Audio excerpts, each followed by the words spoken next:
do want to introduce our keynote speaker for today, Friday, the final day of this summit. And I feel like I've known Lance for a long time.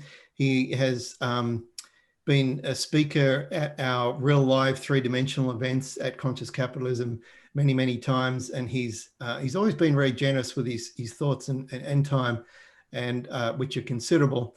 He is the CEO and founder of the Conscious Wealth Management, and also founder and chairman of a really exciting new project that they've been working on, collaborating with the United Nations on the future of capital. And of course, he hasn't, in his spare time, he has just written and launched a book called The Secrets of the Season. So Lawrence, again, great to have you here this morning. I'm always impressed with your storytelling, and I guess the season is going to be part of that story this morning. So welcome. Good morning, Glenn, and good morning, everybody.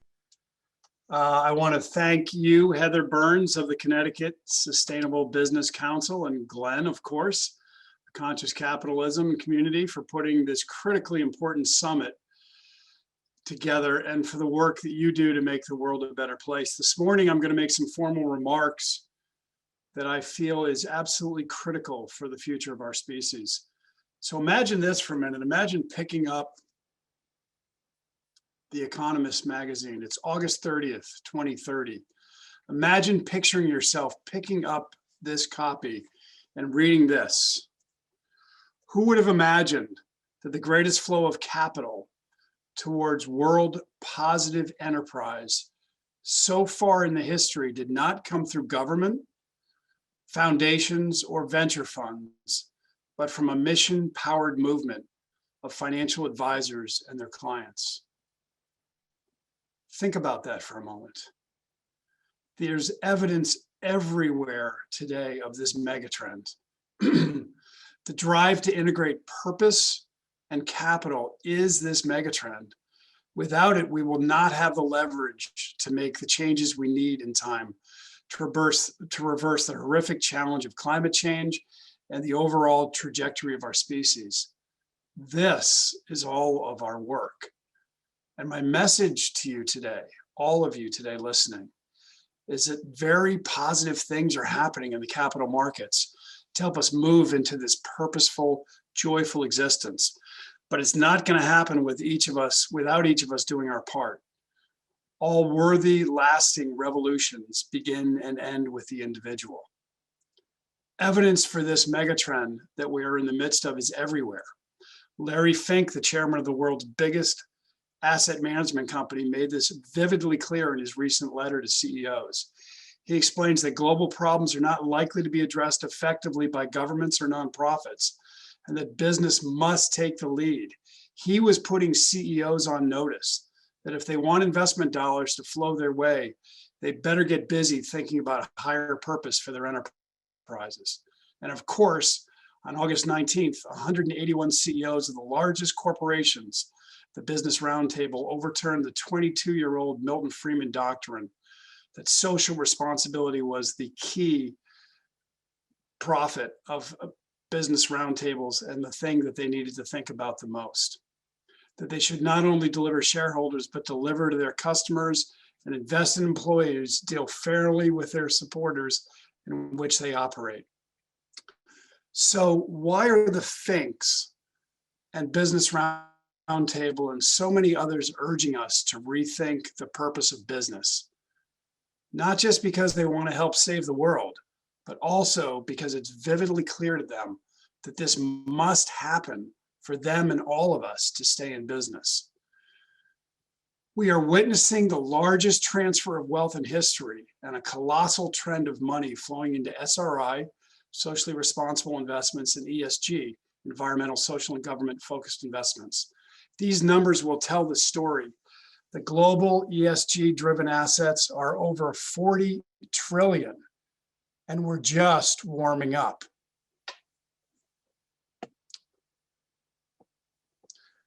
So think about that for a minute. $40 trillion already flowing in the path of good money.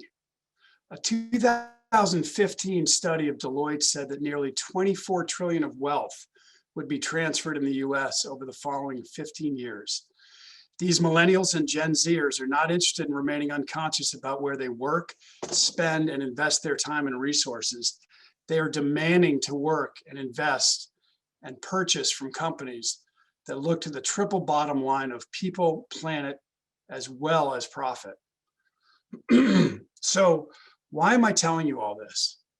Because whether you're a small, medium-sized business, part of a corporation, or an individual, I am here to remind you that you have the power to change the trajectory of our species through the power of money and finance.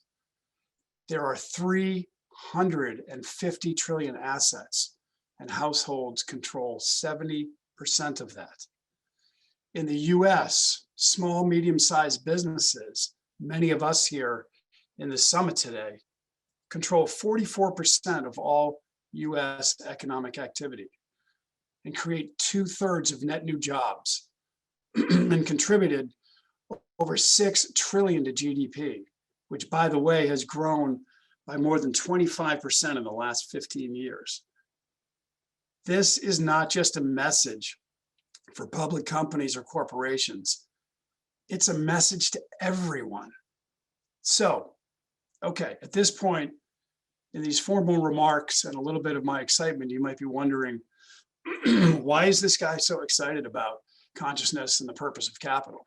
Well, let me tell you a couple quick stories that led me deeper into my journey and my reason for being here.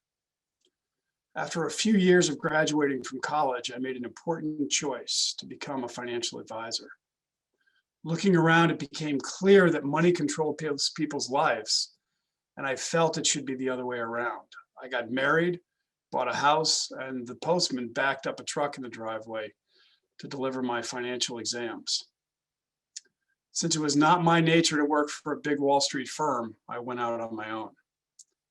Just 5 years or so later, I found myself high up in the Canadian mountains at a famous resort where I stood backstage. I stood there by myself, and the other 9 honorees turned together and moved over to where I was standing. The apparent leader moved close enough so I could smell the whiskey on his breath, and he said, "Hey kid, tell me, what's your secret? How did you make it here so fast?" Responding in my just normal, undefended manner, I replied matter-of-factly, "No secret. We just love every single client." And they all walked away all at once without making a sound. And at that moment, I knew for certain that I was a zebra in a herd of horses and a part of a system that was fundamentally broken. A few years later, my business was sold and I followed my dreams and signs. I completed a 3-year master's course in energy medicine, psychology, and human potential, and moved to a small Caribbean island with my family, where I continued my consulting practice and coached guests into their power and reason for being here at the famous Rockefeller Resort. Following more signs and taking more risk, it eventually led me to the other side of the world to learn the ways of ancient shamans and study with these shamans. After being sent back by a small but very, very powerful shaman screaming at me for not being in my power, I followed his directive to honor my heritage. You see, I was adopted and had never found my birth parents. That pilgrimage continued, and I did indeed find my birth mother, which sent me into a 3rd season of waking with deep lessons of healing.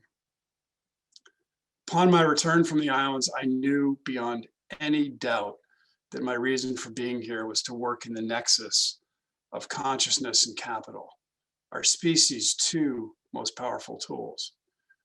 I wrote my book, The Secrets of the Seasons, began my work with Future Capital in partnership with the United Nations, as Glenn just mentioned, and I've committed my mission to transform the financial industry through my work with Conscious Capital.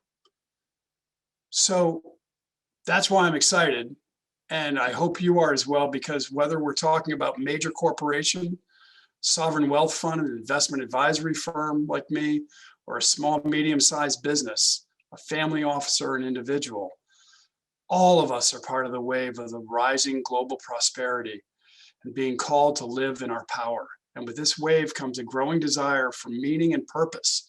When individuals accumulate wealth, rise higher above Maslow's triangle, and ask life's pivotal questions, is this all there is? How can I connect with and live fully my inner purpose in the world? Many do this through a change or shift in vocation, philanthropy, volunteering, service, activism.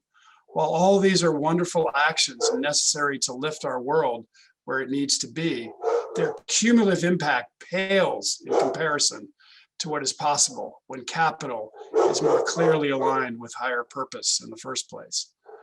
Of course, we are seeing the natural flow of capital, but there is still a lot of eat your vegetables mindset, like you should, almost kind of like your mom bribing you to finish the broccoli in order to get an ice cream cone. Just as the doctrine of shareholder primacy outlived its usefulness, so has the current paradigm of investment capital. We are innovating together, creating a space that is both evolutionary and differentiating. A human-centered design has always revolutionized most industries. Now it's time for the financial services industry, not to just go along, but to take the lead. And here's the really, really good news. Instead of an investment diet of raw kale and quinoa, you can enjoy a gourmet organic feast with dark chocolate and cake for dessert and not gain weight, perhaps in your portfolio though. And we don't have to destroy our earth in the process. Consumerism is a key driver of the GDP.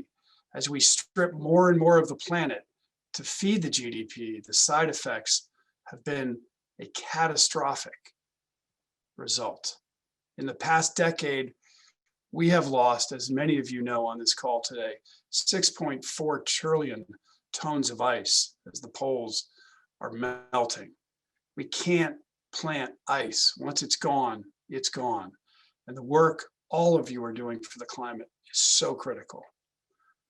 The increasing climate instability will cause food insecurity and food chain disruption globally and is already causing migration. Commodity prices will become increasingly volatile, businesses will be disrupted, lives lost, and the bill for fires, storms, and insurance losses that we're seeing today in the US will become an increasing burden on state taxes. This year's wildfires alone top 30 billion in direct costs. In the past decade, estimates are up to 300 billion. The impact on the earth creates a direct impact to the bottom line and can no longer be ignored in pro formas and balance sheets. The separation of wealth is unsustainable. In the US, 1% of the families hold 40% of all wealth, and the bottom 90% hold less than 1/4. 25% of families have less than 10,000 of wealth, and the vast majority have less than $400 in savings. So what can you do? We can embrace a human-centered and purpose-focused approach, saying I can invest my wealth for both financial and personal returns that both serve my one North Star to actualize what is inside of me, yearning to be made real in the world. And not because I should, but because I seek to, and it's my calling. At Conscious Capital, for example, we are creating a whole new category, 21st century financial services, to replace today's personal investing industry, even the SRI and ESG, into an antiquated 20th century bucket. With your help, we can meet the giant incoming swell with a bold and powerful proposition.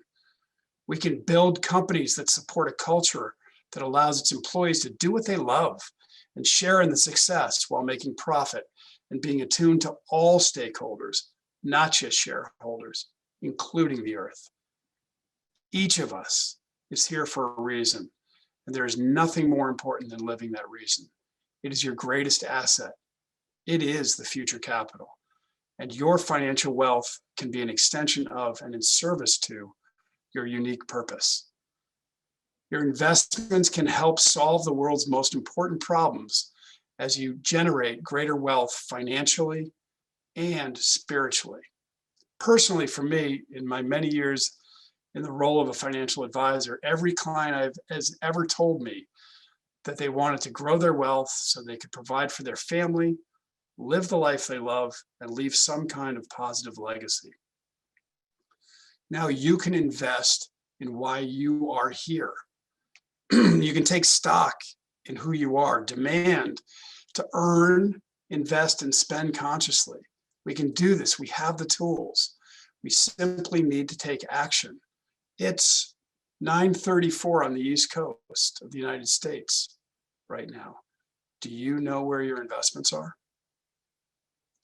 And so together, as we look back 10 years from now, here we are again, together.